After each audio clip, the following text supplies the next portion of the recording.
Chapter 25. Yes, he worked for the Bakerfield Unified School System. And yes, he heard, or rather, he knew that there had been an accident involving the parents of one of the children he was helping. He had to concentrate, to focus. Fear had a way of scrambling his brain. What was the woman going on about? The police report said that you brought her home.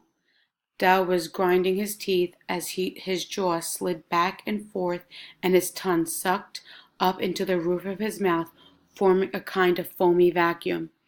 He was able to break it long enough to say, "Yes, I've been working with her. I'm a counselor. It's just a tragedy." And then he heard, "We'd like you to come down to Jameson. You could be part of the search." It was like the sun suddenly poked through the stormy sky. Everything changed color and tone and intensity. "This search?" The voice now replied, "She's missing. You could be helpful." There might even have been bells somewhere far away now ringing. Dell found his voice rising 2 octaves. "I could?" Dell left work, driving 10 blocks out of his way to pass the Chance house, where several dozen bouquets of flowers from neighbors and coworkers lay wilted from the heat on the front steps. Someone had made a homemade banner that said, "Jimmy and Roberta, R.I.P.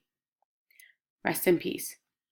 But the evening wind from the night before must have gotten hold of the sign, because now it was on the neighbor's dry front lawn. A group of burned low votive candles sat on the walkway, and a half-dozen empty beer bottles were on their sides nearby.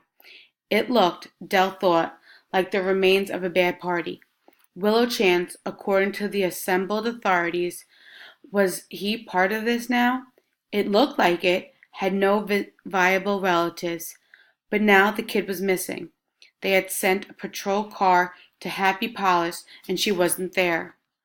The woman in charge was playing a version of the blame game, accusing all kinds of people of being at fault. He knew that game well, having been a finger-pointer since early childhood. When in doubt, pout, or falsely accuse someone. But one thing in the muddle of confusion was clear. He was being asked to help. He could sense his power in the room. It was a new feeling, and it made him literally dizzy. What if he could actually find the missing kid?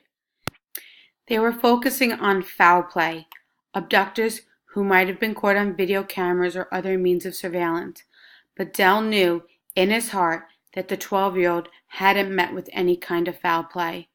It was more likely that she was assisting a doctor performing open-heart surgery than that some creep had snatched her. But he didn't show his hand.